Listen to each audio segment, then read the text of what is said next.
I kind of grew up in the philosophy that if you put it in, it's a foreign body, take it out. It wasn't meant to be. If it goes in, there's a time to come out because it's going to stress shield.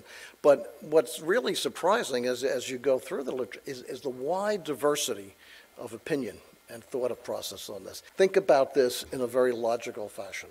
Whether you have a traumatic fracture or whether you have a surgical planned osteotomy and you fixate it, the purpose of that device, okay, is to hold the osteotomy stable, or a fracture or osteotomy, we're going to using is interchangeable here, until sufficient healing has occurred to allow normal loading. Okay, that's it. That's why you do it. No other reason, right? Just like putting a suture in skin. Once the skin is healed, that suture is no longer needed. And there's also a downside, okay, for a second operation. Infection, nerve damage, impaired wound healing.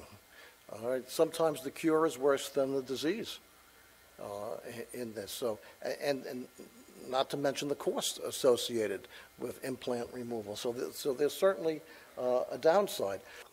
Taking out fixation devices too early, in cases where it doesn't, can lead to something like this. Here was in Austin, and this happens all too frequently.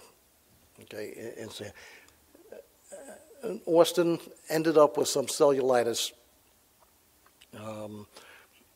Went to the local other practitioner down the block who ordered the bone scan. And guess what? In a fresh Austin, what's going to happen with a bone scan? You're going to see increased uptake. So what's the radiologist going to say? Increased uptake, consistent with osteomyelitis. If the diagnosis is rule out osteomyelitis, you're going to get a bone scan. It's going to say consistent with osteomyelitis, usually suggests clinical correlation. So the subsequent provider rushed and took out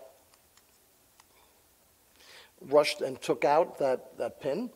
Total loss of stability, collapse of it, and guess what? This patient never had osteomyelitis at all. So be careful